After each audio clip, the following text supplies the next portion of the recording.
Sometimes mercy costs everything, and sometimes it changes a whole town. In the frozen heart of a Rocky Mountain blizzard, a drifting cowboy and his stubborn donkey stumbled upon a woman left to die in the snow, cast out by her own people, accused of witchcraft for knowing old healing ways. What Elias Cole did next would strip him of warmth and shelter, but it would also put him face to face with the very townspeople who tried to murder the woman he saved. When death came calling for their children the next morning, those same people had nowhere else to turn. Would the woman they condemned to freeze show them the same mercy they denied her? Before we jump back in, tell us where you're tuning in from, and if this story touches you, make sure you're subscribed, because tomorrow I've saved something extra special for you. The wind had teeth that morning, the kind that bit through wool and leather like they were nothing but paper. Elias Cole felt it the moment he stepped out of his bedroll, his breath forming clouds in the pre-dawn darkness. He was a man in his mid-50s, though the mountains had a way of adding years to a face, deep lines around his eyes, weathered skin the color of old saddle leather, and a beard more salt than pepper these days. His hands, though, those were still steady. A lifetime of hard work and harder choices had given him that much. He moved with the quiet efficiency of someone who'd spent most of his life alone. The camp was simple, a small fire pit, his bedroll under a canvas tarp stretched between two pines, and his wagon nearby with its patched cover tied down tight. Buster, his grey donkey, stood hobbled a few yards away, ears twitching as he watched Elias stir the embers back to life. "Morning, old friend," Elias said, his voice rough from sleep and disuse. Talking to a donkey might seem strange to some folks, but when you spent most of your days without human company, you learned to appreciate any conversation you could get. "Looks like we picked a fine time to cross these mountains." Buster snorted, a sound Elias had learned to interpret over their 15 years together. This particular snort meant the donkey agreed that the weather looked bad, but what were they going to do about it? They'd been in worse spots before, and they had. Elias remembered the flash flood in New Mexico, the mountain lion in Colorado, the time they'd gotten turned around in a dust storm so thick you couldn't see your own feet. Each time, they'd looked out for each other. That was the thing about Buster. He wasn't just transportation or a beast of burden. He was partner, friend, and sometimes the only reason Elias kept moving forward instead of lying down in some lonely canyon and letting the world take him. Elias pulled on his coat, thick sheepskin lined with wool, and ran his hand along his belt as he buckled it. The buckle was old cavalry issue, crossed sabers in tarnished silver that he kept meaning to polish, but never quite got around to. He'd earned it 20-some years ago, back when he wore a uniform and followed orders and believed the world made a certain kind of sense. The buckle was about all he had left from those days, besides the discipline and the scars. He'd been a good soldier, a cavalry scout specifically, which meant he rode ahead of the main column looking for water, danger, the best route through country that wanted to kill you. He learned to read land the way some men read books, to notice the small things that meant the difference between living and dying. A certain type of grass meant water nearby. Birds circling in a particular pattern meant carrion, which might mean hostile Indians or bandits, or just nature taking its course. The way shadows fell across a ridge could hide an ambush or reveal a game trail. Those skills had kept him alive long after he'd hung up the uniform, but they hadn't been enough to save what mattered most. Elias shook off the memory before it could take hold. Some things you learned to live with by not thinking about them too hard. He'd lost his wife Margaret and their 2 daughters to cholera back in '73 when he was stationed at Fort Bowie. One day he'd had a family, a future, a reason to settle down once his enlistment was up. 3 weeks later, he had 3 graves and a hole in his chest that never quite healed. That was when he started drifting. He'd tried to stay in one place a few times over the years, took work as a ranch hand here, a wagon guard there, even tried his hand at prospecting for a while. But towns had a way of feeling too crowded, too full of other people's lives and futures, and all the things he'd lost. So he kept moving, kept to the high country and the lonely trails, kept company with Buster and the wind. The sky was the color of old pewter, heavy with the promise of snow. Elias studied it with the practiced eye of someone who'd learned to read weather the way a banker reads ledgers. The clouds were moving fast from the northwest, low and dense, and the temperature had dropped 10 degrees since sunset. The wind carried that particular smell, sharp, clean, electric, that meant serious snow was coming. "We've got maybe 6-8 hours before it hits hard," he told Buster, who was now munching on some dried grass Elias had scattered for him. "Question is, do we push through and try to get over the pass, or do we hunker down and wait it out?" The pass was still a good 15 miles ahead, maybe more. The trail would climb another 2,000 feet before it crested, then drop down into the valley where the settlement of Hope's End sat. Elias had been planning to bypass Hope's End entirely. He had no business there, and towns generally had no business with him, but the weather might force his hand.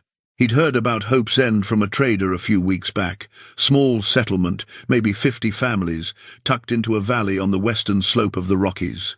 Founded 6 or 7 years ago by folks looking to make a fresh start, though in Elias's experience, the farther you ran from your problems, the more likely they were to follow you. The trader had mentioned they were friendly enough to travelers, at least those who didn't stay too long or ask too many questions. Elias loaded up the wagon with practiced efficiency. His supplies were simple but well chosen. Flour, coffee, salt pork, beans, a few cans of peaches he'd been saving for a special occasion that never seemed to come. He had his bedroll, his rifle, his revolver, a Navy Colt that had seen better days but still shot straight when he needed it to. And he had the buffalo robes, 3 of them, thick and warm and heavy. Those robes had been a gift from a Crow chief, whose son Elias had pulled from a river during his cavalry days. The chief had said they were to keep him warm in his old age. Elias hadn't felt old then. He did now. The landscape around him was the kind of beautiful that could kill you if you weren't careful. Pines climbed the slopes in dark ranks, their branches already weighted with old snow. Above them, aspens stood bare and white like bone against the grey sky. The mountains themselves rose up in jagged peaks, still snow-capped even though it was only late October. This high up, winter came early and stayed late, and if you got caught unprepared, well, the mountains didn't care about your plans. Elias hitched Buster to the wagon and swung up onto the seat. The donkey leaned into the harness without being asked, his breath steaming in the cold air. They'd done this dance so many times that words weren't necessary. Elias had the reins, but Buster had his own ideas about pace and direction, and over the years they'd learned to negotiate. The trail wound upward through the pines, narrow and rocky in places, smoothed by countless hooves and wheels in others. Elias kept his eyes moving, watching for loose stones or hidden ice, for deadfall across the path, or signs of recent animal activity. A bear getting ready for hibernation could be mean and unpredictable. A mountain cat protecting a kill wouldn't hesitate to attack if it felt threatened. But mostly, he watched the sky. The clouds were building faster than he'd expected, piling up against the peaks like they were being pushed by some giant hand. The wind was picking up too, gusting now instead of just blowing steady. It rattled through the pines with a sound like rushing water, and every so often a harder gust would hit the wagon broadside, making it sway on its wheels. "Should have started yesterday," Elias muttered. But yesterday the sky had been clear, and he'd thought he had time. That was the thing about mountain weather, it changed faster than a politician's promises. By mid-morning, the first flakes started falling. They were small and dry, the kind that blew around instead of sticking, but Elias knew what was coming. He'd seen it before, had nearly died in a blizzard outside Fort Laramie back in '68. The memory of that white wall of wind and snow, the way it sucked the warmth right out of you and turned the world into a howling void, that memory had kept him respectful of winter ever since. Buster plodded on, head down, apparently unconcerned.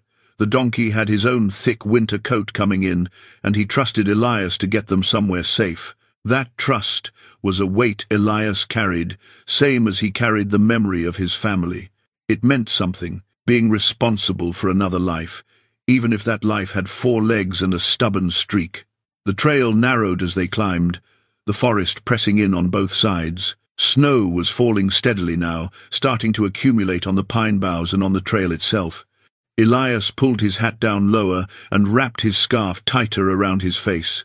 His fingers were getting cold even through his gloves, and he flexed them on the reins to keep the blood flowing.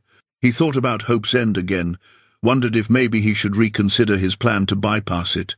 A warm barn, even just for one night, would be welcome. A hot meal that he didn't have to cook himself.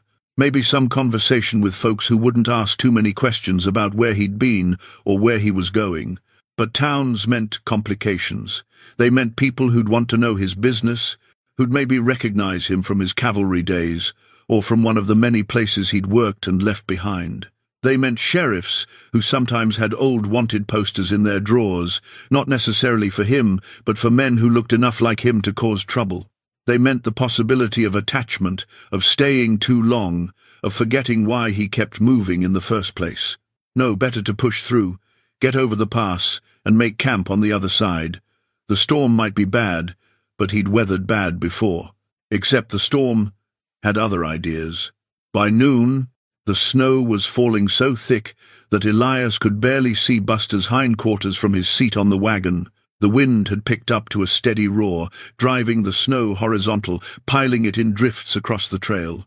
The temperature had plummeted, and despite his heavy coat and scarf, Elias could feel the cold working its way into his bones. He'd already made the decision to stop, find some shelter, and wait it out when Buster made the decision for him. The donkey simply stopped walking, planted his feet, and refused to move. "Come on, boy," Elias called over the wind. "Just a little further. We'll find a spot to hunker down." But Buster didn't budge. He stood there in the harness, snow accumulating on his back, his ears flat against his head. And then he did something strange. He lowered his head and started nosing at a snowbank to the left of the trail, pushing his muzzle deep into the drift, snorting and pawing with one front hoof. Elias had learned a long time ago to trust Buster's instincts. The donkey had better senses than any human, could smell water or predators or danger before Elias had any clue. So instead of arguing, he climbed down from the wagon, his boots sinking into snow that was already ankle-deep, and made his way to where Buster was digging. At first he thought maybe the donkey smelled a dead animal, or maybe just wanted to dig for some reason only a donkey would understand. But Buster was insistent, almost frantic, and that wasn't like him. So Elias started digging too. His hands hit fabric first, then something solid beneath it. He dug faster, pulling away armfuls of snow, and then he saw it a hand, pale and still, fingers curled like claws. "Jesus," Elias breathed, and dug harder. It was a woman. She was curled on her side in the snow, wearing a thin dress and shawl that were completely inadequate for the weather. Her lips were blue, her skin alabaster white, and for a terrible moment Elias thought she was already gone. But when he pressed his fingers to her neck, he felt it a pulse, faint and slow, but there, she was alive, barely.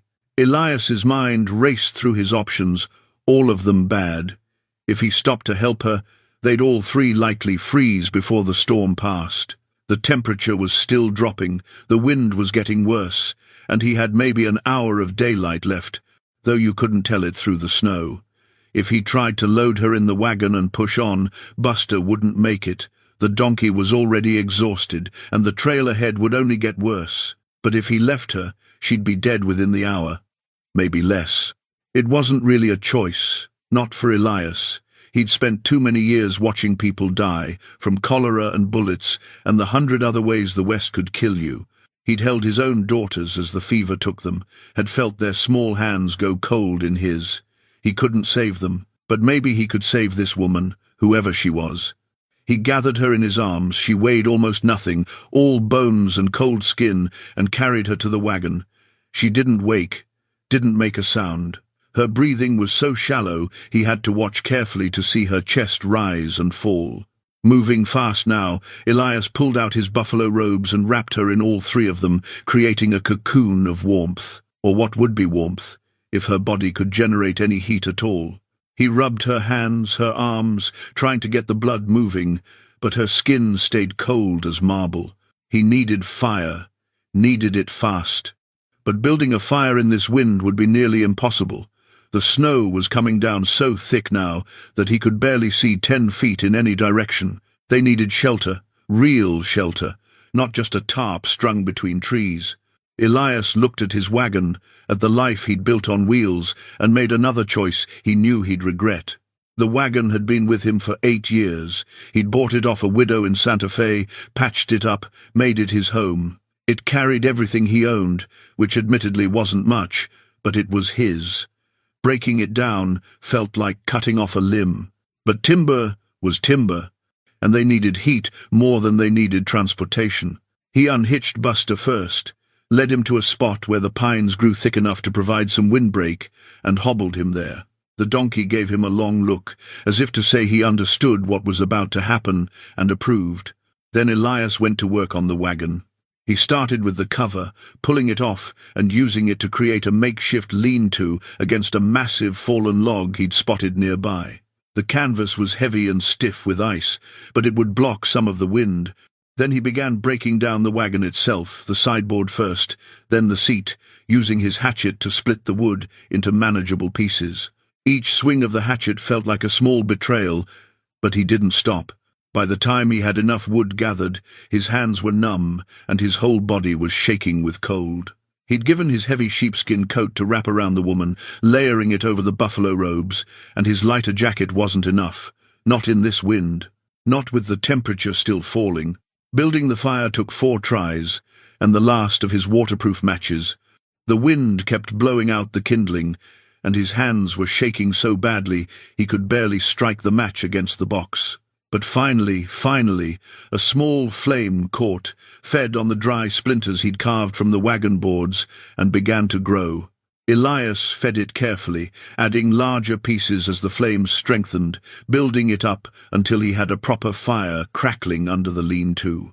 The heat felt like a physical thing, a presence that pushed back against the cold and wind. He moved the woman closer, keeping the buffalo robes wrapped tight around her, but letting the warmth reach her face. Only then did he really look at her. She was probably in her early 40s, though the hardness of frontier life could age a woman fast, same as it did a man. Her hair was dark brown, streaked with grey, and tangled with ice and pine needles.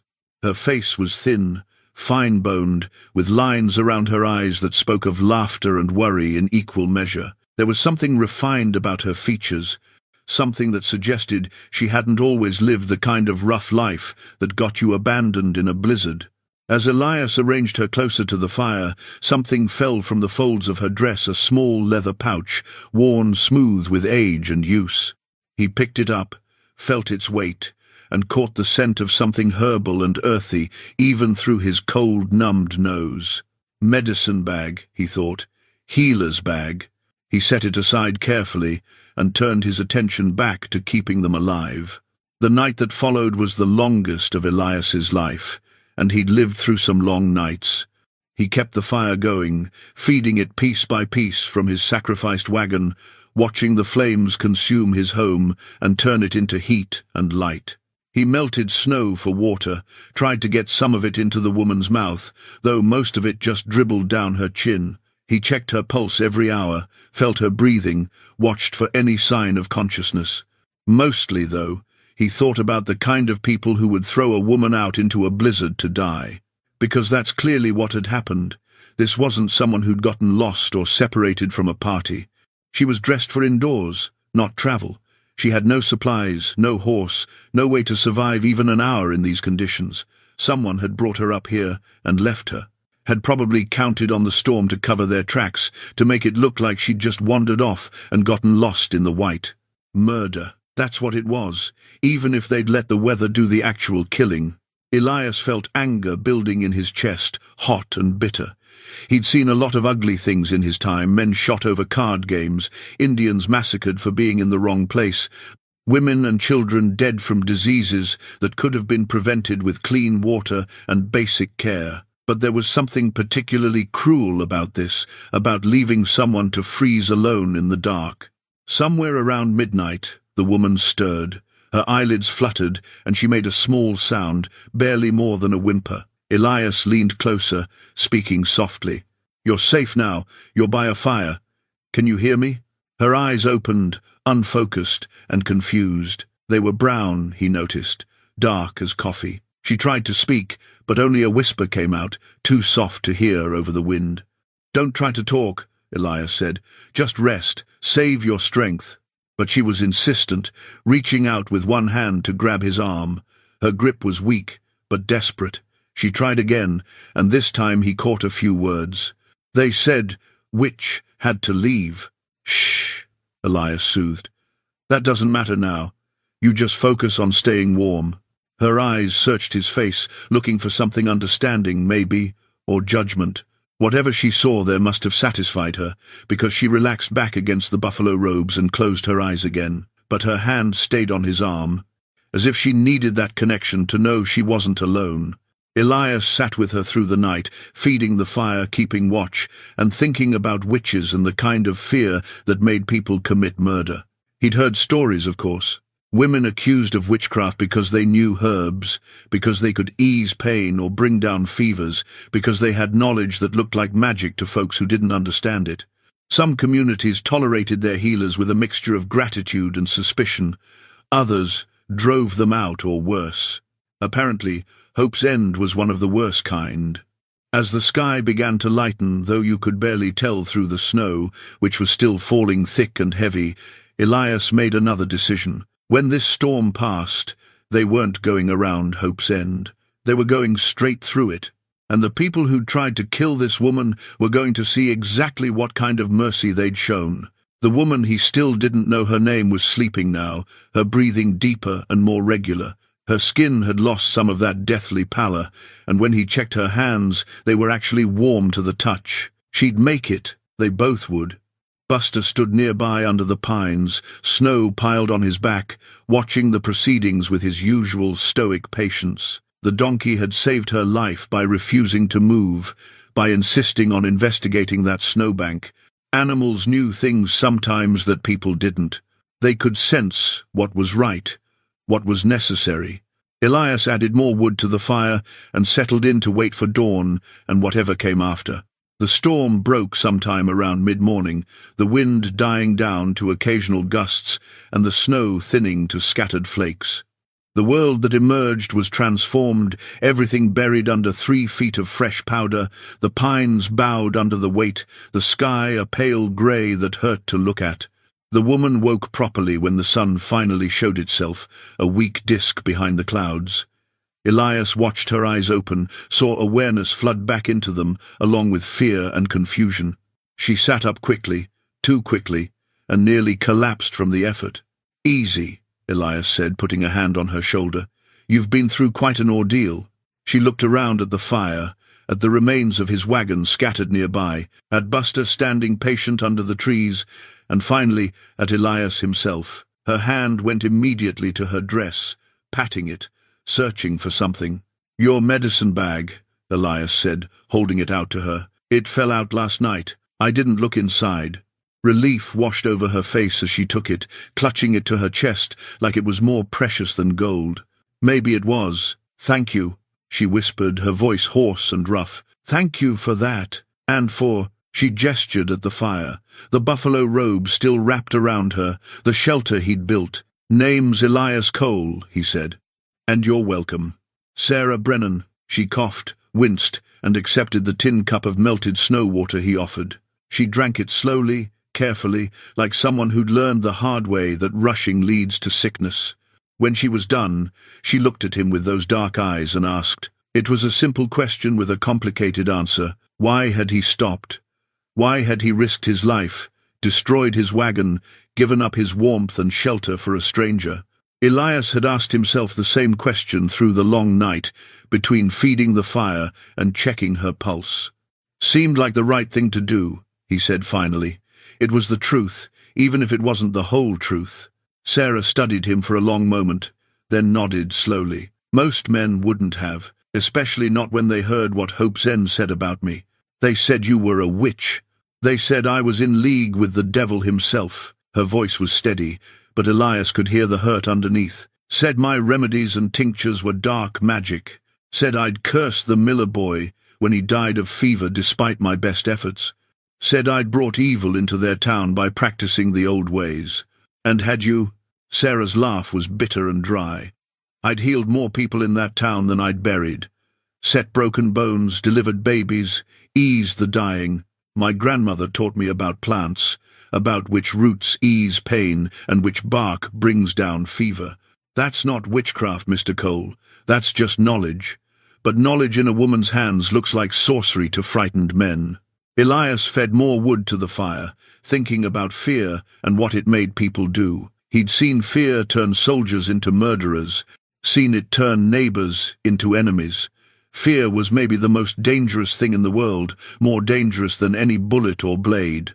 "Who brought you up here?" he asked. The town council, Mayor Hutchins, Sheriff Rawlings, and 4 other men whose bread I'd baked and whose children I'd tended. Her hands tightened on the medicine bag.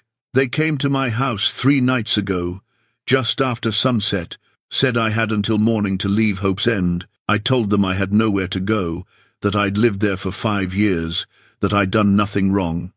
They said if I was still there at dawn, they'd burn my house with me in it. So you left." I left. Started walking north, thought maybe I could reach the trading post at Copper Creek, but the storm came up fast, and I'm not a young woman anymore, Mr. Cole. I got maybe 5 miles before I couldn't feel my feet, couldn't see the trail.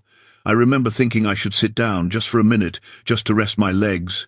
She looked down at her hands. "That's the last thing I remember until I woke up by your fire." Elias was quiet for a moment, watching the flames. "Your husband? Family?" "My husband died 4 years ago.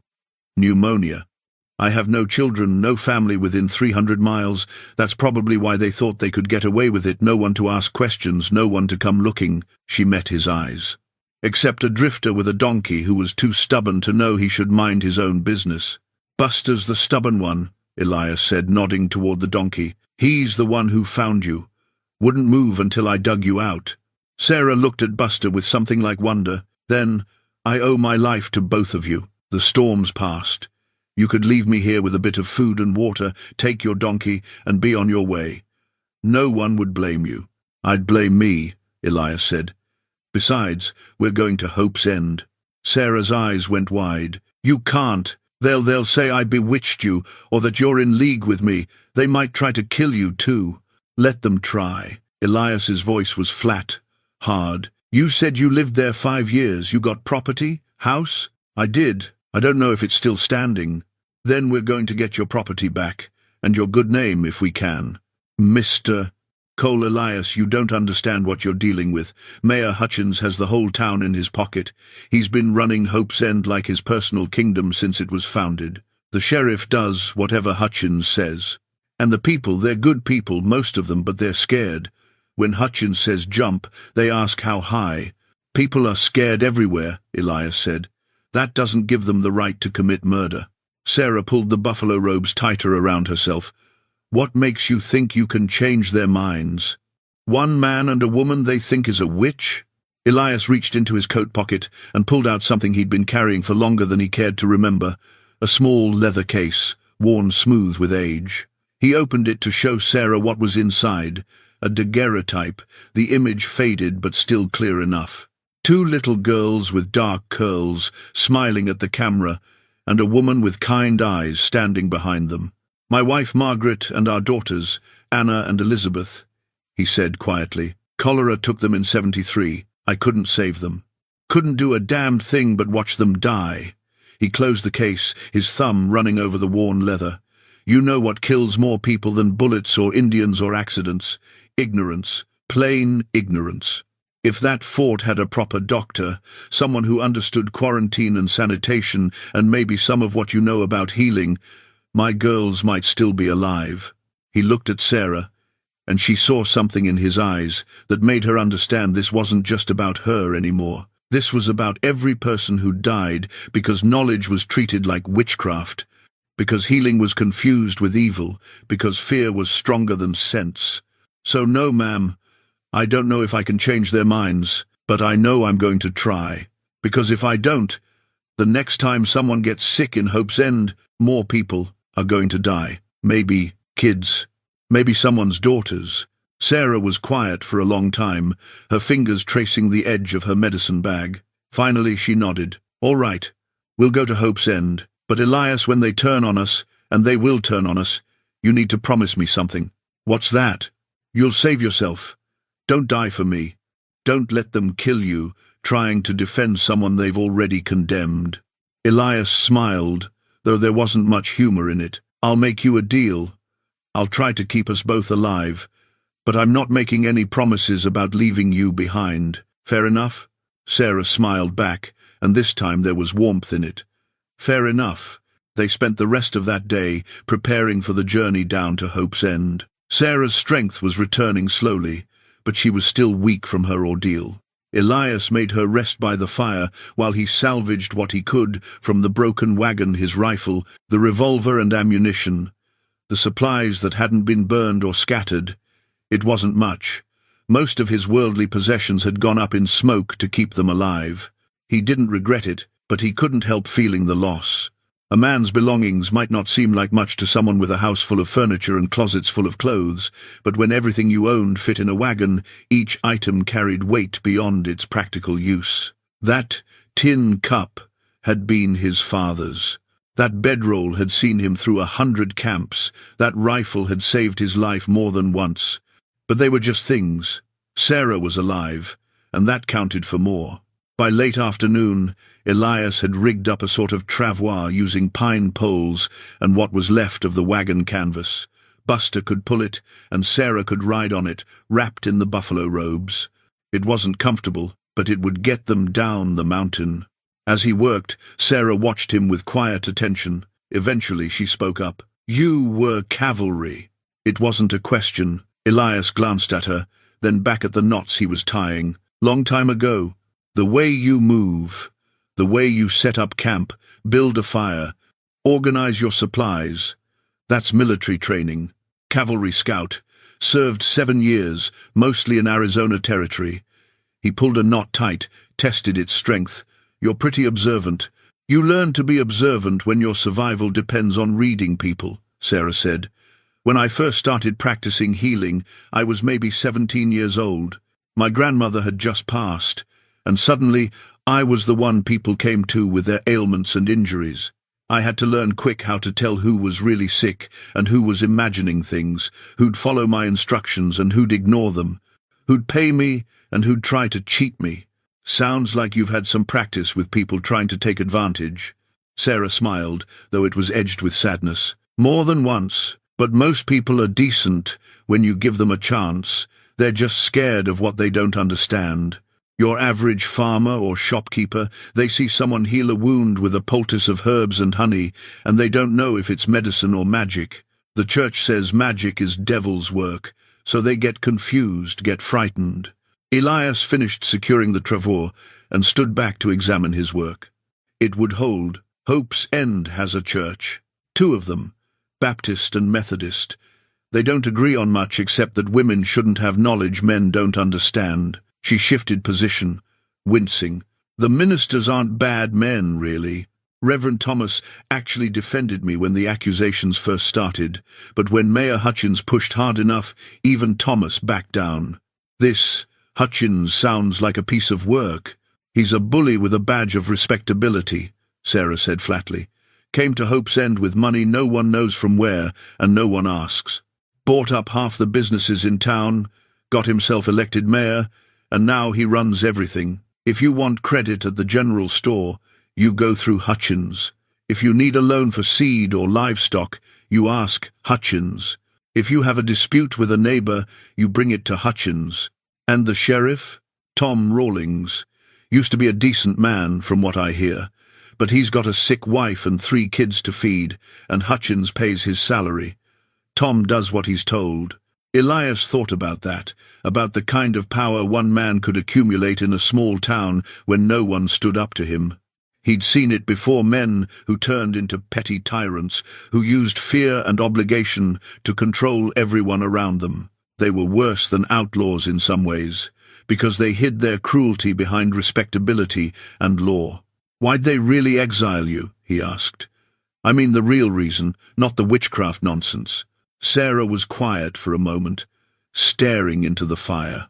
When she spoke, her voice was thoughtful, choosing words carefully. 6 weeks ago, Hutchins's daughter came to me. Mary, her name is, sweet girl, only 19. She was pregnant and terrified.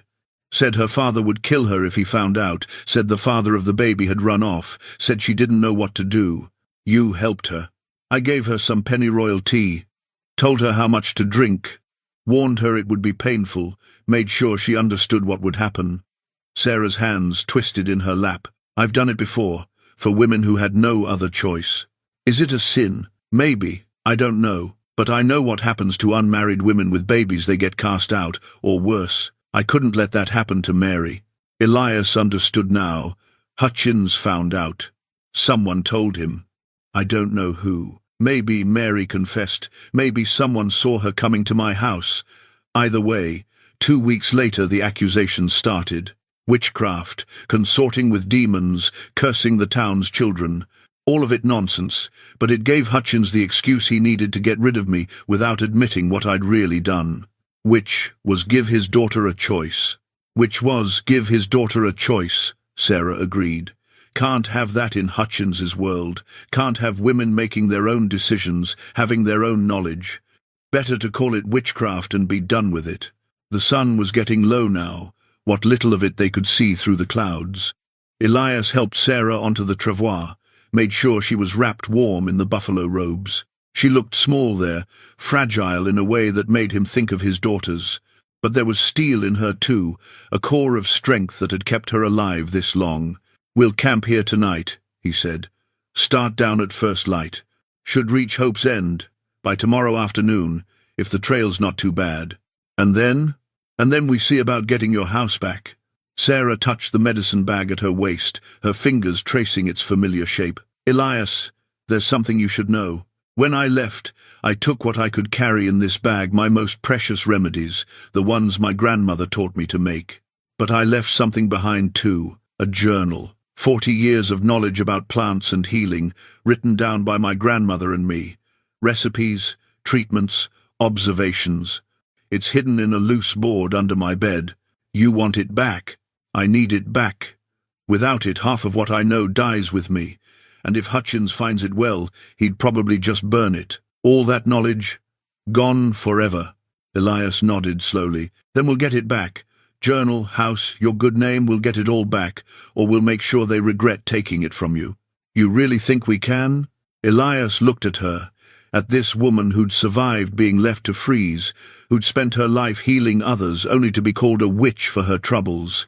He thought about his girls, about all the things he hadn't been able to protect them from. Maybe he couldn't change the past, but he could sure as hell do something about the present. I think we have to try, he said.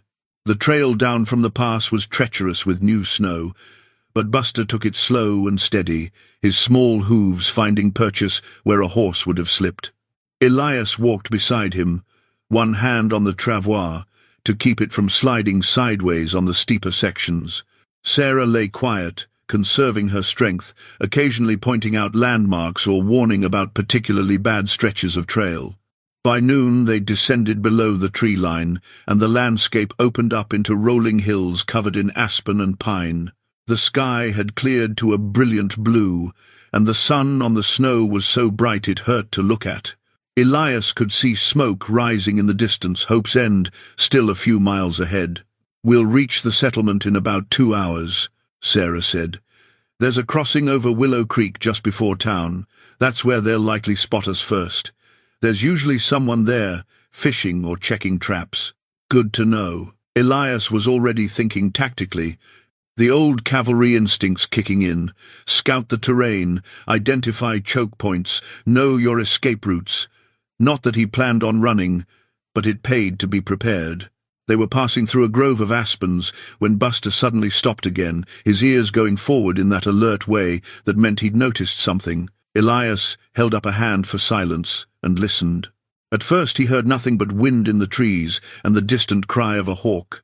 Then, faintly, he caught it, a child's voice, calling out, not in play, but in distress. Help! Somebody help! Elias tied off Buster's lead to a tree and moved toward the sound, his hand instinctively going to the revolver at his hip. Sarah called after him softly, "Be careful." He found the boy about 50 yards off the trail, down in a small ravine. The kid was maybe 8 years old, skinny as a rail, with dark hair and a face white with pain and fear. He was sitting in the snow, one leg bent at an angle that made Elias wince. Broken, no question. The boy looked up as Elias appeared, hope and terror warring on his face. "Mister, my leg, I fell." "Easy, son. I'm here to help." Elias slid down the ravine, his boots cutting tracks in the snow. "What's your name?" "Daniel. Daniel Hutchins." The boy's teeth were chattering, whether from cold or shock Elias couldn't tell. I was checking my rabbit snares when I slipped on some ice. Please. It hurts real bad." "Hutchins. The mayor's son, or maybe a nephew." Elias felt a cold satisfaction settle in his chest. Sometimes fate had a sense of irony. "All right, Daniel. I'm going to take a look, but I need you to be brave for me. Can you do that?"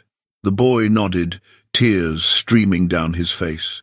Elias examined the leg as gently as he could. Clean break midway down the shin, but the bone hadn't broken through the skin. That was good. But the boy needed treatment soon, needed the bone set properly, or he'd end up with a leg that never healed right. "Sarah," Elias called up to the trail, "need you down here." There was a pause, then Sarah's voice, uncertain.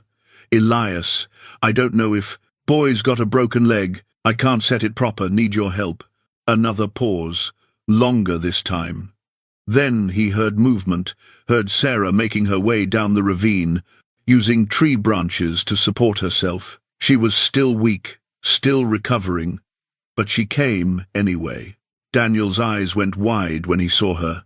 You're the witch woman, the one they tried to kill," Sarah finished, her voice flat. "Yes, that's me." The boy looked between her and Elias, confusion and fear plain on his face. "But my pa said," he said, "you were evil, said you put curses on people." "Your pa said a lot of things that weren't true," Sarah said, kneeling beside him despite her obvious pain. "But right now, Daniel, your leg is broken, and if someone doesn't set it properly, you're going to be crippled for life. Your choice, let me help you, or wait here until someone else finds you. Might be hours, might be never." Daniel looked at his leg, at the unnatural angle, at the pain written clear on his own face. Then he looked at Sarah, really looked at her, and Elias saw something shift in the boy's eyes. Whatever he'd been told about witches and curses, it was hard to hold on to that when you were hurt and scared and someone was offering help. "Okay," Daniel whispered. "Please help me." Sarah opened her medicine bag and pulled out a small dark bottle. "This is laudanum. It'll help with the pain. Just a few drops." She measured it carefully into a bit of snow water and helped him drink it. Then she turned to Elias. "I need 2 straight branches, about so long," she indicated with her hands, "and something to bind them with." Elias cut the branches with his knife and tore strips from his spare shirt. Sarah worked with quiet efficiency, her hands steady despite her own weakness. She had Elias hold the boy's shoulders while she set the bone. Daniel screamed once, sharp and short, then bit down on the leather strap Elias had given him. When it was done, the leg was splinted straight and tight. Sarah wrapped it carefully, checking her work, making small adjustments. Elias watched her and thought about all the times she must have done this before, all the people she'd helped over the years. This was real knowledge, real skill. Anyone who called it witchcraft was a fool. "That should hold until you get to a proper doctor," Sarah said, sitting back on her heels. "Keep it elevated when you can. Don't put weight on it for at least 6 weeks. If it starts to smell bad or if you get a fever, you need to tell someone immediately." Daniel looked at her with something like awe. "Thank you, ma'am. Thank you so much." "You're welcome." Sarah's voice was soft. "When you see your father, Daniel, you tell him something for me. Tell him the witch he tried to freeze to death just saved his son's leg. And tell him I'm coming to Hope's End, and I'm not leaving until I get what's mine." The boy nodded slowly, understanding, maybe for the first time, that the story he'd been told and the reality in front of him didn't match up. Elias carried Daniel back to the trail and got him settled on the travois with Sarah. The boy was already drowsy from the laudanum, but he kept looking at Sarah with that same wondering expression, like he was trying to reconcile what he'd been taught with what he'd experienced. They continued down the trail toward Hope's End, and Elias couldn't help but feel that something had shifted. They had leverage now, proof that Sarah was exactly what she claimed to be, a healer, not a witch. Whether that would be enough to change minds in a town that had already made up its collective mind, well, that remained to be seen. But it was a start. They crossed Willow Creek just as Sarah had predicted, the water running fast and clear over rocks that clicked and rattled with the current. A man was there, checking a line of traps, and he looked up as they approached. His eyes went wide when he saw Sarah on the travois. "Dear God," he breathed, "she's alive." "That's right," Elias said evenly. "Alive? No thanks to your town council." The man, he looked to be in his 30s, with a weathered face and calloused hands, stared at them for a long moment. Then he saw Daniel, saw the splintered leg, and his expression changed. "That's the mayor's boy. What happened?" "Broke his leg. Sarah here set it for him." Elias kept walking, leading Buster forward. "Might want to run ahead, let folks know we're coming. Wouldn't want them to be surprised." The man didn't need to be told twice. He abandoned his traps and took off running toward town, his boots kicking up snow. "Well," Sarah said quietly, "that'll give them a few minutes to get a welcoming committee together." Hope's End appeared around a bend in the trail, and Elias got his first good look at it. The settlement was bigger than he'd expected, maybe 40 buildings clustered around a main street, with houses and farms spreading out into the valley beyond. There was a church with a white steeple, a general store with a false front, a saloon, a blacksmith's forge with smoke rising from the chimney. Normal little town, the kind you'd find scattered all over the frontier. Except this town had tried to murder the woman riding on his travois. People were already gathering as they entered the main street. They stood in doorways and on porches, their faces a mixture of shock, fear, and guilt. Elias could read a crowd after years of watching how people reacted to cavalry patrols riding into hostile territory. These folks were scared of what Sarah represented, but they were also ashamed. Good. Shame might give them pause before they tried anything stupid. A man stepped out into the street, hand resting on the gun at his hip. He wore a tin star on his vest, Sheriff Rawlings, Elias assumed. He was in his 40s, with grey in his beard and lines around his eyes that spoke of too many hard choices and not enough sleep. "That's far enough," Rawlings said, his voice carrying that practiced authority lawmen used to establish control. "You need to turn around and head back the way you came." Elias stopped Buster, but didn't step back. "We're not going anywhere, Sheriff. Sarah here is a resident of Hope's End. She's got property in this town, and she's come to reclaim it." Sarah Brennan was exiled for practicing witchcraft and endangering this community, Rawlings said, though his voice lacked conviction. "She's not welcome here." "That's so." Elias gestured to Daniel, who was awake now and watching the proceedings with wide eyes. "Because seems to me she just saved your mayor's son from losing his leg. Found him in a ravine with a broken bone, set it proper, kept him from going into shock. That sound like witchcraft to you, Sheriff?" Rawlings's eyes flicked to Daniel, and Elias saw doubt there. Good. Doubt was a crack in the armor. "That true, Daniel?" Rawlings asked. The boy nodded. "Yes, sir. I fell, checking my snares, broke my leg real bad. This man and Miss Brennan found me. She fixed it. Gave me medicine for the pain and everything." A murmur ran through the crowd. Elias could see them processing this information, trying to reconcile it with what they'd been told. A woman pushed through to the front, young, pretty, her face tight with anxiety. She ran to the travois and gathered Daniel into her arms. "Oh, thank God, she sobbed. "I thought when you didn't come home." She looked up at Sarah, tears streaming down her face. Thank you for saving my boy." Sarah's expression was carefully neutral. "Any healer would have done the same, Mrs. Hutchins." The woman flinched at the name, and Elias understood. This was the mayor's wife, Daniel's mother. She'd been there in town when they'd exiled. Sarah had probably stood silent while her husband condemned a woman to death. And now that same woman had saved her son. "Where's the mayor?" Elias asked quietly. Right here, the crowd parted, and a man strode forward. James Hutchins looked every inch the successful frontier businessman, tall, well-fed, wearing a suit that probably cost more than most people in Hope's End, made in a month. He had a thick moustache and eyes that were cold and calculating, the kind of eyes that saw people as tools or obstacles, never as individuals. He looked at Sarah on the travois, and Elias saw no guilt there, no shame, just irritation, at an inconvenience that should have been handled. "I don't know how you survived," Hutchins said flatly, "but you're not staying. You were cast out legally, by vote of the council. That decision stands." "Your son would disagree," Elias said, his voice hard. "Seems he's mighty grateful to the woman you tried to freeze to death." Hutchins glanced at Daniel, and something flickered across his face, not quite concern, but close. "I'm grateful she helped my boy. That doesn't change what she is, or what she did."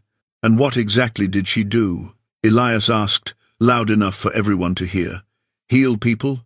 Deliver babies? Ease suffering? Or did she commit the real crime of knowing things you don't understand, of being a woman with knowledge and independence? She practices dark arts. She practices medicine." "Elias," cut him off, "your own son just benefited from that medicine. You want to condemn her for witchcraft? Fine. But first, you explain to everyone here how witchcraft managed to set a broken bone better than any doctor could." The crowd was muttering now, louder. Elias could see the cracks forming in their certainty. These were decent people, most of them. They'd been scared, had been led by a man who used their fear to maintain control. But now they were seeing the truth, and the truth had a way of cutting through lies. Hutchins's face darkened. "Sheriff, arrest these two. Charge them with disturbing the peace, resisting lawful exile, whatever you need to charge them with." Rawlings didn't move.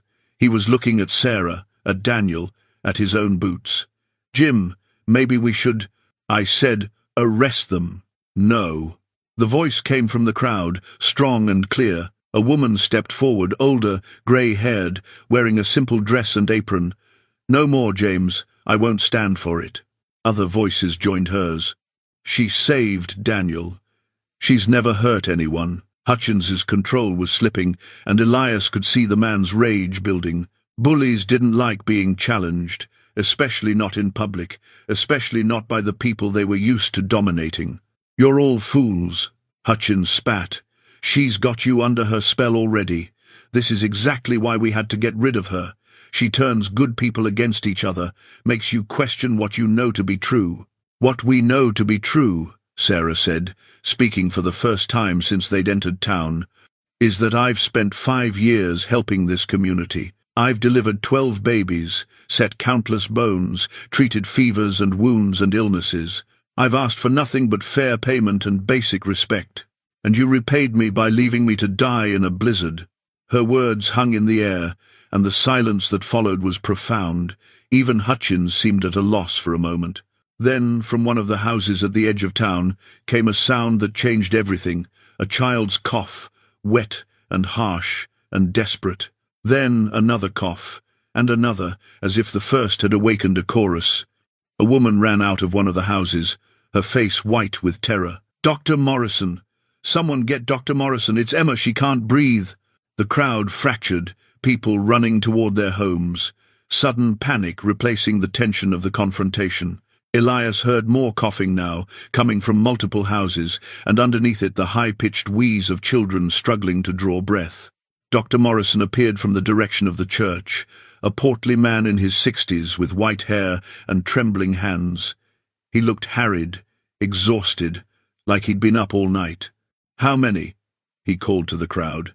"6 that we know of," someone answered. "Maybe more. Started last night." Sarah sat up straighter on the travois, her healer's instincts overriding her exhaustion. "What are the symptoms?" she called out. Morrison looked at her, and Elias saw recognition flash across his face, followed by something that looked like relief. High fever, sore throat, grey membrane forming in the throat and nose. "The children can barely breathe." He paused. "It's diphtheria, the strangling angel." The words hit the crowd like a physical blow. Elias had heard of diphtheria, had seen it once during his cavalry days. It killed children fast, choking them on their own swollen tissue. Without treatment, the mortality rate was high, maybe 50%, maybe more. "How many children total in Hope's End?" Sarah asked, her voice steady despite the gravity of the situation. 23, Morrison said, most of them under 10 years old. Sarah closed her eyes briefly, and Elias saw her making calculations, running through what she knew. When she opened them again, she looked at Morrison directly. "Do you have any antitoxin? Any diphtheria treatments?" "Nothing," Morrison admitted, and Elias heard the defeat in his voice. "We're 3 days from the nearest hospital, 4 days from any pharmacy that might stock antitoxin. By the time we could get it here—" He didn't finish the sentence. He didn't have to. "I can help," Sarah said. She reached for her medicine bag, pulled it close. "There's a treatment. Not a cure, but it can help reduce the membrane, ease the breathing, buy time for their bodies to fight the infection." Hutchins pushed forward, his face red with anger. "You're not touching those children. You're a witch, and I won't have you." "James, shut up." It was Morrison who spoke, his voice sharp with authority. "I'm a trained physician, and I'm telling you right now that without treatment, half those children will be dead by morning. Sarah knows things I don't, knows remedies that work. If she says she can help, I believe her." "It's a trick," Hutchins insisted. "She probably caused this plague herself, just so she could swoop in and—" "Diphtheria doesn't work that way," Morrison snapped. "It's a disease, not a curse. It spreads through contact, through breathing the same air. Could have come from anywhere, a trader, a traveler, someone visiting from another town. But it's here now, and it's killing children, and I don't care if the devil himself has the cure, I'm going to use it." The crowd was silent, watching this confrontation.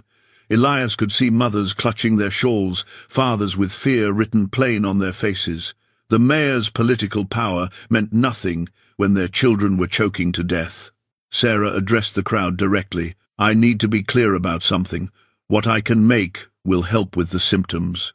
It won't cure the disease, only time, and the body's own defenses can do that. But it can reduce the swelling, make it easier to breathe, buy precious time. I've seen it work before, back in Virginia before I came west. But I need certain ingredients, and I need them quickly." "What do you need?" Morrison asked. "Wild cherry bark, slippery elm, lobelia, mullein, and honey. Lots of honey." She looked around the crowd. "The plants grow in these mountains, but I'd need to gather them fresh, and that would take hours we don't have. Unless—" she hesitated. "Unless my house is still standing and my stores are intact." An uncomfortable silence fell. Finally, Sheriff Rawlings spoke up. "Your house is still there, Sarah. We didn't burn it. Couldn't quite bring ourselves to, I suppose." "Is it locked?" "No, ma'am." Sarah looked at Elias, and he understood what she needed. "Sheriff, I'm going to Sarah's house to retrieve her medical supplies. Anyone tries to stop me, there's going to be trouble. Are we clear?" Rawlings nodded slowly. "You'll need help carrying everything. I'll come with you." Hutchins stepped in front of them. "I forbid this. I'm the mayor of this town, and I won't allow—" "Get out of the way, James." It was his wife who spoke, still holding Daniel close. Her voice was quiet but firm. "You let your pride kill our son's playmates. You let it kill the children I've watched grow up, and I'll never forgive you." Sarah saved Daniel. Now she's offering to save the others. "I don't care what you call it, witchcraft, medicine, divine intervention. I just care that it works." Other voices joined hers. The tide had turned completely now, and Hutchins knew it. He stepped aside, his face a mask of impotent fury, but he stepped aside.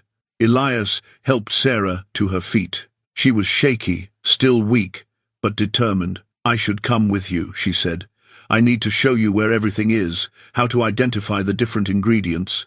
"You need to rest," Elias countered. "Tell me what to look for, and I'll find it. Some of these herbs look similar to poisonous plants. One mistake could kill instead of heal." Morrison cleared his throat. "I could go with him. I know basic botany, enough to help identify the right plants." Sarah nodded reluctantly. "All right." My house is the blue one at the end of Oak Street, the one with the herb garden in front. Inside, on the shelves in the kitchen, you'll find glass jars labeled with the plant names.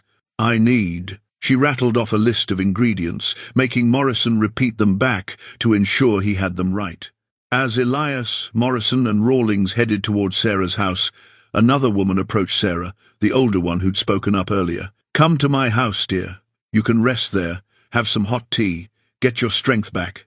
You're going to need it." Sarah looked at the woman, saw genuine kindness there, and nodded. "Thank you, Mrs. Abernathy, Rose Abernathy.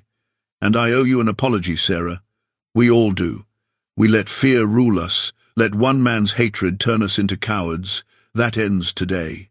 Sarah's house was exactly as she'd described it, small, neat, with a garden out front that had been neglected but was still recognizable as an herb plot. Inside, it was simple but comfortable, the kind of home that spoke of someone who lived alone but took pride in their space. The kitchen was where she kept her medicine. Dozens of jars lined the shelves, each carefully labeled in a neat hand.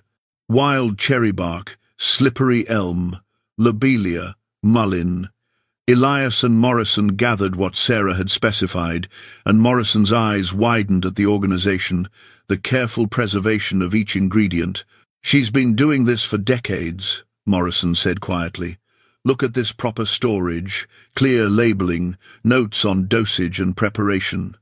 This isn't witchcraft. This is science, passed down through generations of healers." "Hutchins knew that," Rawlings said from the doorway. He'd been standing guard watching the street. He knew she was just a healer, but he needed her gone. And witchcraft was the excuse that worked. "Why?" Elias asked. "What did she do that threatened him so much?" Rawlings was quiet for a moment. "Helped his daughter. Girl got herself in trouble, and Sarah helped her out of it. Hutchins couldn't stand the idea that someone had that kind of knowledge, that kind of power, that he couldn't control. So he eliminated the threat. By trying to kill her. By trying to kill her," Rawlings agreed, and Elias heard the shame in his voice. "I went along with it, told myself it was legal, that the council had voted, that I was just doing my job. But I knew we were murdering an innocent woman, and I did it anyway." Elias looked at the sheriff, saw a man confronting his own cowardice. "You can't undo what's done, but you can stand with her now. Make sure she's protected while she treats those kids." "I will. You have my word on that." They gathered the ingredients and headed back to the center of town. Sarah was waiting in Mrs. Abernathy's house, looking slightly better after some hot tea and rest. Morrison showed her what they'd collected, and she examined each jar carefully, nodding her approval. "This should be enough," she said, "but I'll need a workspace, somewhere clean with boiling water and proper utensils. And I'll need to see each child, assess their condition, determine the right dosage. Use my kitchen," Mrs. Abernathy offered. "I'll help however I can." Sarah looked around at the faces, watching her, the same people who'd stood by while she was exiled, who'd let their fear be weaponized against her. But she also saw their children, heard their desperate coughing, knew that innocents were suffering. "All right," she said quietly, "let's get to work." Mrs. Abernathy's kitchen became a makeshift apothecary. Sarah worked with quiet efficiency, measuring herbs into a large pot of boiling water, adding honey, stirring until the mixture reached the right consistency. She explained each step to Morrison, who watched with the focused attention of a student learning from a master. "The wild cherry bark reduces inflammation," Sarah said, her hands steady despite her exhaustion. "Slippery elm coats and soothes the throat. Lobelia helps relax the muscles that are constricting the airway. And the honey well. Honey is nature's own medicine, antibacterial, soothing, and sweet enough that even sick children will take it." "How did you learn all this?" Morrison asked. "My grandmother. She learned from her grandmother, who learned from hers. Knowledge passed down through the women in my family for generations." Sarah stirred the pot, watching the herbs steep. "In the old country they called women like us wise women. Here they call us witches. Different words, same fear." Elias stood by the door, his revolver visible on his hip, watching the street. He'd positioned himself between Sarah and any potential threat, and he wasn't moving until this was done. Several townspeople had gathered outside, watching nervously, waiting for word on their children. The first child Sarah treated was Emma, the little girl who'd started the panic. She was 6 years old, with blonde curls, matted with sweat, and eyes glazed with fever. The grey membrane in her throat was clearly visible when Sarah examined her, and the sound of her breathing was like wind through a broken pipe, ragged, whistling, desperate. Emma's mother hovered nearby, wringing her hands. Is she going to die?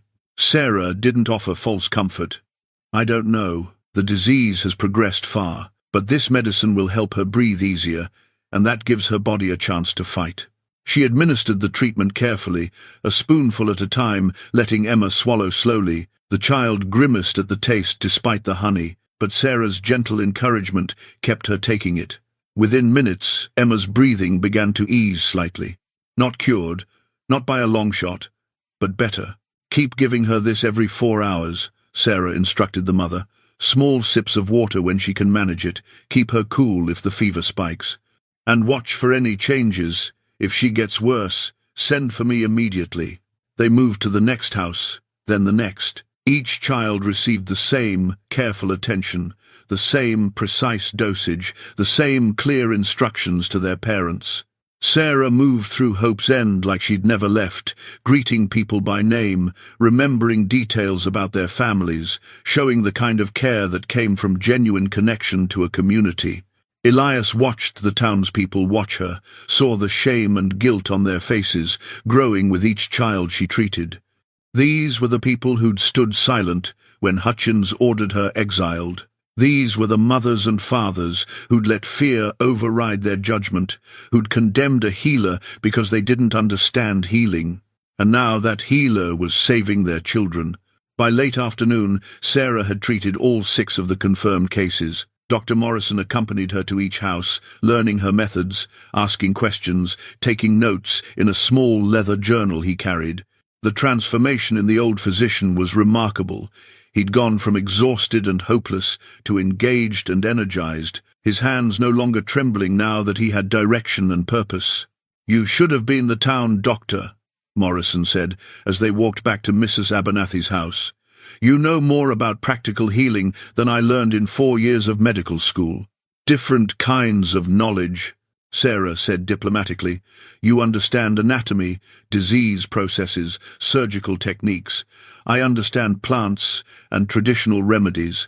We could have complemented each other, worked together to help this community." "We still can," Morrison said firmly. "Once this is over, once these children are well, I'm going to make sure everyone knows what you've done, and I'm going to propose to the council that you be recognized as Hope's End's official herbalist and midwife." Sarah smiled, but it was tinged with sadness. "That's a kind thought, Doctor, but I don't think the council, or at least one member of it, is going to agree." As if summoned by the mention, Mayor Hutchins appeared at the end of the street. He wasn't alone. He'd gathered a group of men, maybe 8 or 10 of them, and they looked agitated, angry. Elias's hand moved to his revolver. "Sarah, get inside." "No." Her voice was quiet but firm. "I'm done hiding from bullies." Hutchins and his group approached, and Elias stepped forward to meet them, putting himself between them and Sarah. The mayor's face was red, whether from anger or the cold, Elias couldn't tell. "This ends now," Hutchins announced. "You've had your fun playing Dr. Brennan, but it's time for you to leave. Sheriff, I want her arrested for what, exactly?" Rawlings had appeared from somewhere, stepping up beside Elias. "For healing sick children? For saving lives?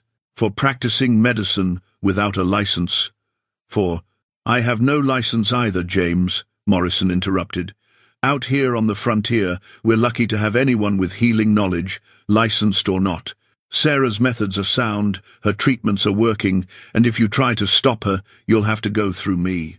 "And me," said Mrs. Abernathy, stepping out of her house. "And me," said another voice. And another. People were emerging from houses, from the general store, from the church. The crowd that had once stood silent while Sarah was condemned was finding its voice. Hutchins looked around, saw his support crumbling, and his expression turned vicious. You're all fools. She's got you under her spell, just like I warned. This sickness, she probably brought it here herself. Probably cursed those children just so she could swoop in and play savior. That's enough. The new voice was female, young, and shaking with emotion. A girl pushed through the crowd, pretty, dark-haired, maybe 19 years old. Elias recognized the resemblance to Hutchins immediately. This was Mary. The daughter Sarah had helped. That's enough, Father, Mary repeated. I won't let you do this anymore. I won't let you hurt Sarah because of what she did for me. Hutchins's face went pale. Mary, be quiet. You don't know what you're saying. I know exactly what I'm saying. Mary's voice was gaining strength, losing its tremor. I know that when I was desperate and scared, Sarah helped me. She gave me a choice when you would have taken all my choices away. She treated me with kindness and respect, and you tried to kill her for it. She corrupted you.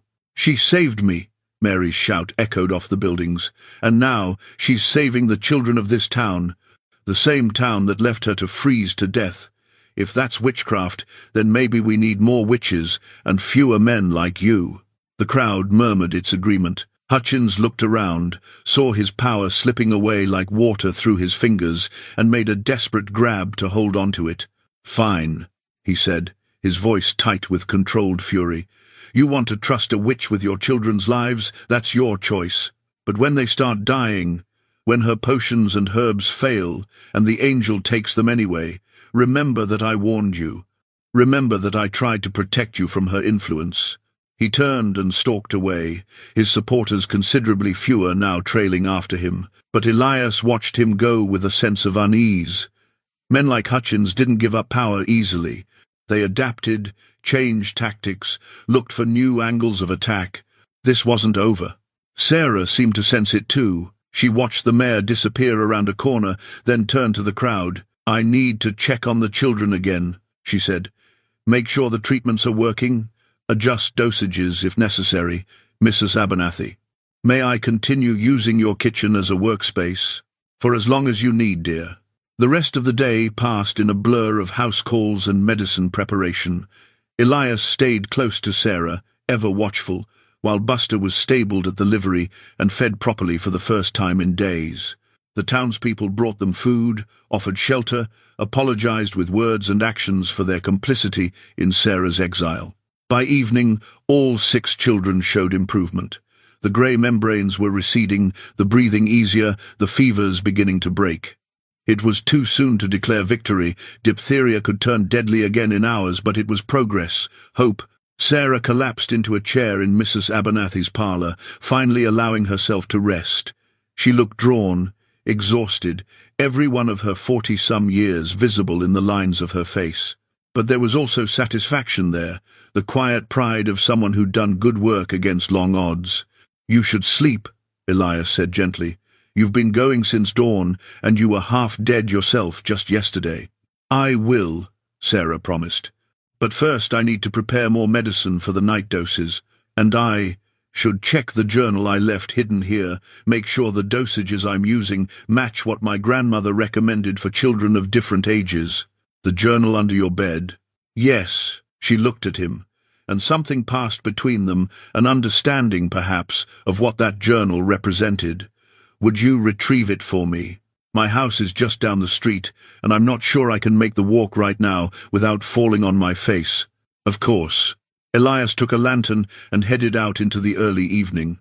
The street was quiet now, most people inside with their families, watching over sick children or simply grateful that their own were healthy. Lights glowed in windows, and smoke rose from chimneys into the darkening sky. Sarah's house was dark when he arrived. He let himself in, moved through the familiar layout to the bedroom. The bed was simple, neatly made despite having been abandoned for days. He knelt beside it, felt along the floorboards until he found the loose one Sarah had described. The journal was there, wrapped in oilcloth to protect it from moisture. He pulled it out carefully, feeling the weight of accumulated knowledge in his hands. 40 years of healing, Sarah had said. 40 years of recipes and observations and wisdom, all written down so it wouldn't be lost. He was turning to leave when he heard the sound of footstep, deliberate and heavy, from the front room. Elias set down the lantern and drew his revolver in one smooth motion, the old cavalry reflexes taking over. He moved silently to the bedroom door, pressed himself against the wall, listened. More footsteps. Multiple people, trying to be quiet but not quite managing it. Low and familiar Mayor Hutchins. Burn it all. The house, the garden, everything. I want no trace of her witchcraft left in this town. Elias heard the splash of kerosene, smelled it sharp and chemical in the air. They were going to burn Sarah's house with him, inside. Elias had maybe 30 seconds before they lit the fire. He could slip out the back, save himself and the journal, let them burn the house. But that would leave Hutchins free to try again, to threaten Sarah again, to keep wielding fear like a weapon against anyone who challenged his control. No, this ended tonight. He stepped out of the bedroom into the main room, his revolver raised and steady. 4 men stood there, frozen in the act of splashing kerosene on Sarah's furniture, on her shelves of carefully preserved medicines. Hutchins was by the door, a lit match in his hand. "Drop the match," Elias said quietly. "Step away from the door." Hutchins's eyes widened, then narrowed. The match burned down toward his fingers, but he didn't drop it. "You're trespassing in a condemned property. We're within our rights to dispose of it. Sarah's not dead. This property isn't condemned. You're attempting murder and arson, and I'm a witness." Elias kept the gun trained on Hutchins. "The other men, I'll give you 5 seconds to walk out that door and forget this ever happened. After that, you're accomplices to attempted murder." The 4 men looked at each other, at Hutchins, at the gun in Elias's hand. They'd probably thought this would be easy: splash some kerosene, light a match, walk away. They hadn't counted on resistance. One of them set down his kerosene tin and moved toward the door, then another. Within moments, only Hutchins remained, still holding that burning match, his face twisted with rage. "You've destroyed everything," Hutchins hissed. "I built this town. I brought order and prosperity, and you and that witch are tearing it all down." "You built this town on fear and control," Elias corrected. "That's not prosperity, that's tyranny. Someone has to lead, someone has to make the hard decisions. These people, they're sheep. They need someone strong to guide them, to protect them from their own weakness. Is that what you tell yourself?" Elias took a step closer, and Hutchins took a step back. "That you're protecting them by murdering a healer? By exiling a woman who's done nothing but help your community?" The match burned down to Hutchins's fingers. He dropped it with a curse, and it fell onto the kerosene-soaked floor. The flame caught, spread in a blue-orange line across the floorboards. Elias lunged forward, grabbed Hutchins by the collar, and threw him bodily out the front door. Then he turned to the fire, stomping on the flames with his boots, using his coat to smother the larger patches. The fire was small, still contained, feeding on the kerosene but not yet reaching the wood itself. He heard shouting outside, people responding to the smell of smoke, to Hutchins lying in the street. Elias kept working, kept fighting the fire, and within a minute others joined him. They brought buckets of water, blankets to smother the flames, shovels to scrape up the burning kerosene-soaked wood. Sarah pushed through the crowd, her face pale with shock when she saw her house, saw the scorch marks on the floor, smelled the kerosene. "Elias, are you hurt?" "I'm fine." He held up the journal, still clutched in his left hand throughout the firefighting. "Got what we came for." Sarah took it with trembling hands, pressed it to her chest.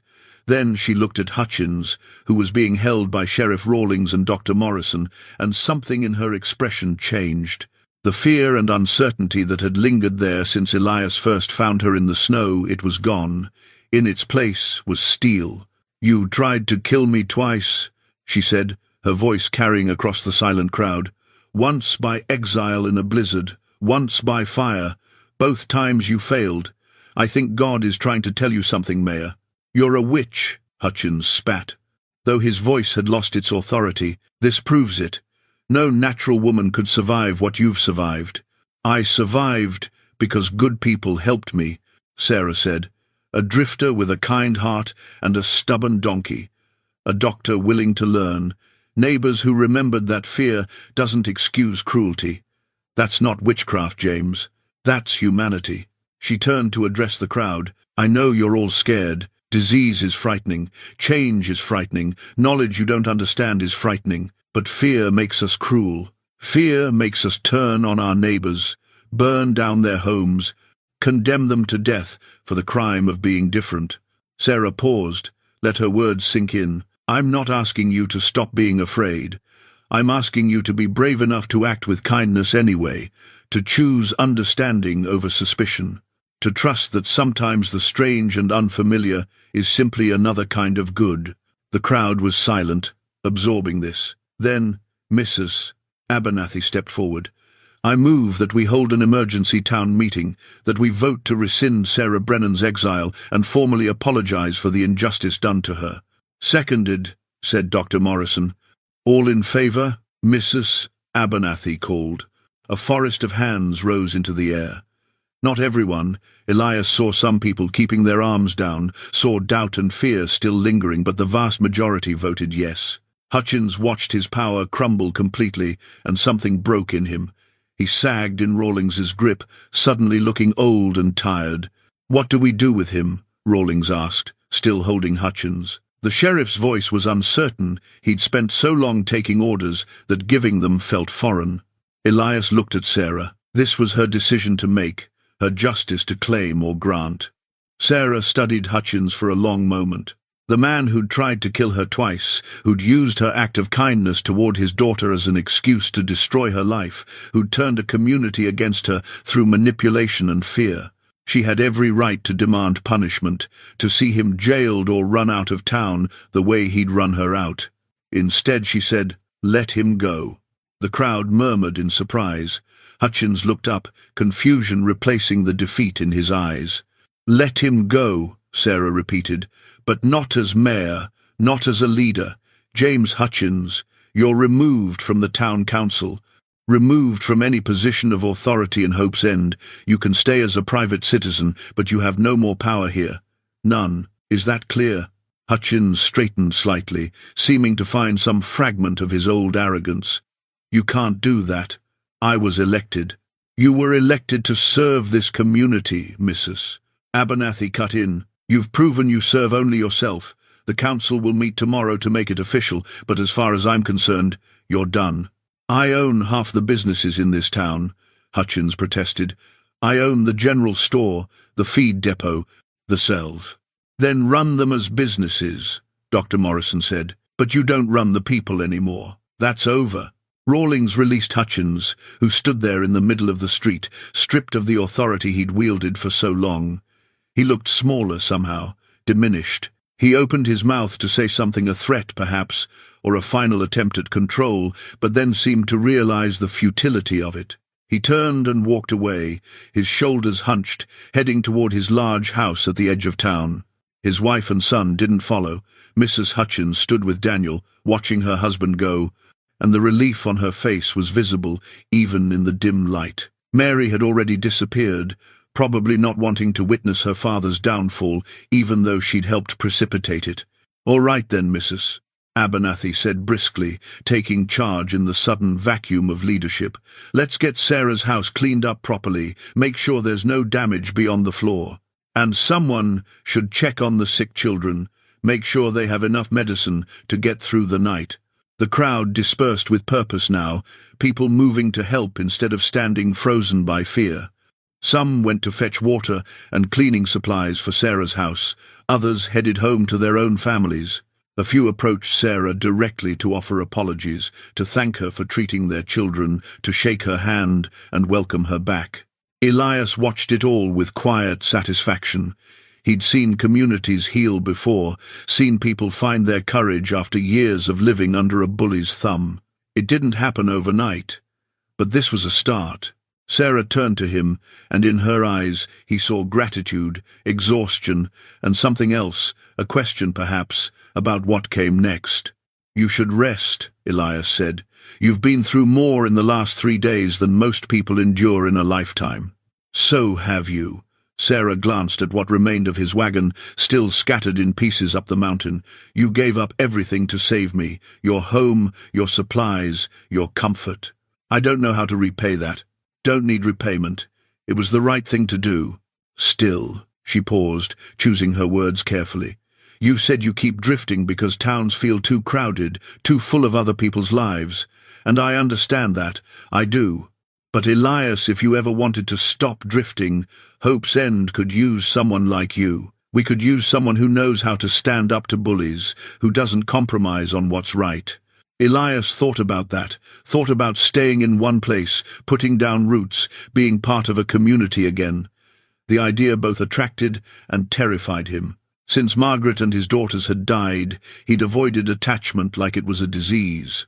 Caring about people meant you could lose them. Loving them meant you could watch them die. But maybe that was the wrong way to look at it. Maybe the point wasn't to avoid loss, but to make the time you had matter. I'll think about it, he said finally. For now, let's just focus on getting those kids healthy and making sure Hutchins doesn't try anything else stupid. Sarah smiled, and it transformed her tired face. Deal. They worked through the night, Sarah checking on her young patients, Elias standing guard to ensure no more attempts at arson or revenge. The children continued to improve, their breathing easier, their fevers dropping. By dawn, it was clear that the crisis had passed. All 6 would survive. Dr. Morrison called it a miracle, Elias called it good medicine and better courage. Sarah called it what her grandmother would have called it, knowledge, compassion, and the healing power of care given freely to those in need. 3 weeks later, Elias stood in front of Sarah's house watching the last of the repairs being completed. The townspeople had insisted on fixing the fire damage, and they'd done more than just repair, they'd improved. New floorboards, reinforced walls, a fresh coat of paint. The house looked better than it had before, and the herb garden had been carefully tended by Mrs. Abernathy and several other women who wanted to learn about medicinal plants. The children had all recovered fully. Emma was running around with the other kids again, her laughter carrying across the valley. Daniel Hutchins had made a full recovery too, and his mother had brought him to thank Sarah personally, with no mention of his father. James Hutchins had kept to himself since that night, running his businesses but no longer trying to run the town. The council had formally elected Mrs. Abernathy as interim mayor, and she was proving to be fair, sensible, and considerably less interested in wielding power than in serving the community. Sarah had become Hope's End's official healer, working alongside Dr. Morrison. The two of them made an effective team. Morrison's medical training combined with Sarah's traditional knowledge created something better than either could have achieved alone. They'd started teaching others too, sharing their knowledge instead of hoarding it. 3 young women were apprenticing with Sarah, learning about herbs and remedies. Morrison had begun holding informal classes on basic medical care for anyone interested. Knowledge, they'd both realized, was less dangerous when it was shared, when people understood it instead of fearing it. Elias had stayed to help with the repairs, telling himself he was just making sure Sarah was settled before moving on. But 3 weeks had stretched into something longer, and he found himself less eager to leave with each passing day. Buster seemed happy enough. The donkey had a warm stall at the livery, regular meals, and the attention of several children who'd taken to feeding him carrots and apples. He'd saved a woman's life with his stubborn refusal to move past that snowbank, and if the donkey was aware of his heroism, he showed it only by accepting the extra treats as his due.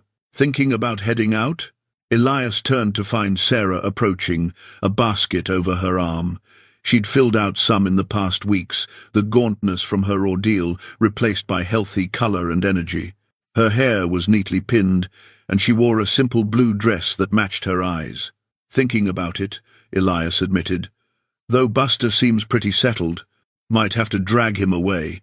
Or you could stay. Sarah set down the basket. It was full of fresh bread, cheese and apples, probably meant for one of her patients. The town's hiring a deputy sheriff. Rawlings suggested you. Said he could use someone with military experience, someone who knows how to keep the peace without being anyone's puppet. I'm not a lawman. You're someone who does the right thing, even when it costs you everything. That's the only qualification that matters. She paused, then added more softly. And I could use a friend. Someone who understands what it's like to lose everything and have to build again. Elias looked at her, really looked at her, and saw not just a healer or a woman who'd survived, but a person who'd found the strength to forgive people who'd tried to kill her, who'd chosen compassion over bitterness. That took a kind of courage, he understood, a kind he respected deeply. "I'd have to get a new wagon," he said slowly. "Can't be a proper drifter without a wagon. Or you could get a house, put down roots, see what it's like to have neighbors who know your name, who care if you show up for Sunday dinner." It was terrifying, the idea of staying. Terrifying and appealing in equal measure. Elias thought about his daughters, about Margaret, about all the years he'd spent running from the pain of losing them. He'd thought that keeping moving would keep him safe, that if he never cared too deeply again, he'd never hurt that badly again. But he'd been hurting anyway, carrying that grief with him every mile, every camp, every lonely night under the stars. Maybe it was time to try something different. Maybe it was time to honor his family's memory, not by running from connection, but by building something meaningful again. "I'll think about it," he said, which was more than he would have said a month ago. Sarah smiled, understanding that this was progress. "Fair enough. In the meantime, Mrs. Abernathy's hosting a dinner tonight, celebrating the children's full recovery. You're invited. Buster too, if you can get him to behave indoors. I'll be there." She picked up her basket and headed toward the miller's house, where their youngest had a persistent cough that needed checking. Elias watched her go, this woman who'd been left to die in a blizzard and who'd responded to that cruelty not with revenge, but with healing, not with hatred, but with forgiveness. He reached into his pocket and pulled out the small leather case that held the daguerreotype of his family. He looked at Margaret's face, at Anna's and Elizabeth's smiles, and he thought maybe they'd understand. Maybe they'd want him to stop running, to find peace, to build something good in their memory. "What do you think?" he asked their silent images. "Should an old drifter finally find a place to settle?" The answer, of course, came not from the photograph, but from inside himself. From the part of him that was tired of running, tired of being alone, ready to risk caring again, even if it meant risking loss. That night, at Mrs. Abernathy's dinner, Elias sat at a table surrounded by people who were becoming familiar, who knew his name and his story. Sarah sat across from him, and when their eyes met, he saw understanding there, and hope, and the beginning of something that might, given time, grow into more than friendship. Outside, the first snow of the season was starting to fall, soft and gentle, nothing like the blizzard that had brought them together. Through the window, Elias could see Hope's End, settling in for winter smoke rising from chimneys, lights glowing warm in windows, a community that had faced its fears and emerged stronger. He'd come to these mountains as a drifter with no destination and no purpose beyond survival. He'd found a woman dying in the snow and made a choice that cost him everything he owned. And in return, he'd found something worth more than any wagon or supplies or life on the trail. He'd found a reason to stop drifting. He'd found home.